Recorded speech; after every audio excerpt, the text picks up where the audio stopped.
Manuel Bojorquez is near the prison where El Chapo is being held. Manuel, this is where he made that brazen escape last July. What are they doing to prevent a repeat performance?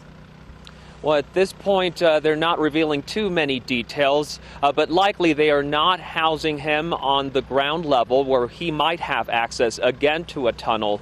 We're also told that since his last escape 6 months ago, they've really tried to tighten down, really enforce some of the protocols that were supposed to be in place, such as moving inmates around from cell to cell, not leaving them in one cell for a very long time. So how long do you think this extradition process could take, especially because we expect Guzman's defense team to fight it? So what are we talking about here? Weeks, months? It really depends on who you ask. A U.S. law enforcement source told us that it could be a matter of weeks, maybe 4 to 6 weeks, because it does seem that the Mexican government this time around is willing to get that process going. They have started it, is willing to extradite him to the United States. But El Chapo's attorney here in Mexico has already said that he has filed at least 6 motions to stop the extradition, and those are motions that will have to be reviewed by a judge. Court dates will have to be set, arguments will have to be made, so that could really stretch into months. Manuel, let's talk about Guzman's reputation in Mexico. It's believed he's responsible for more than 30,000 deaths. However, many people revere him there like a folk hero. Why is that?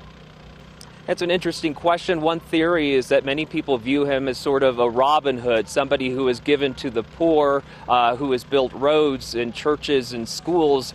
But really, the extent of how much of that he has done is unclear.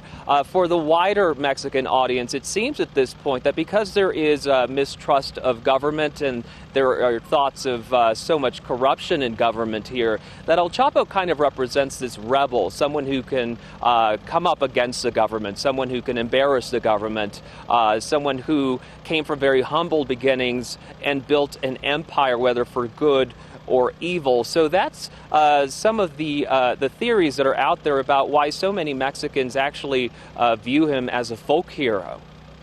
Now, just to add to the mystique of El Chapo, we have actor Sean Penn playing a role in his capture. Is Mexico planning to take any action against Sean Penn?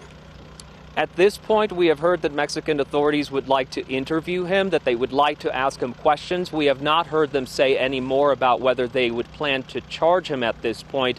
It's still very early on as far as them revealing that it was contacts with an actor and an actress that helped them arrest El Chapo. So again, at this point, they have said that they would like to question Sean Penn, but they have not said more about possibly bringing any type of charges against him here. Fascinating Hollywood twist there. Manuel Bojorquez, thank you.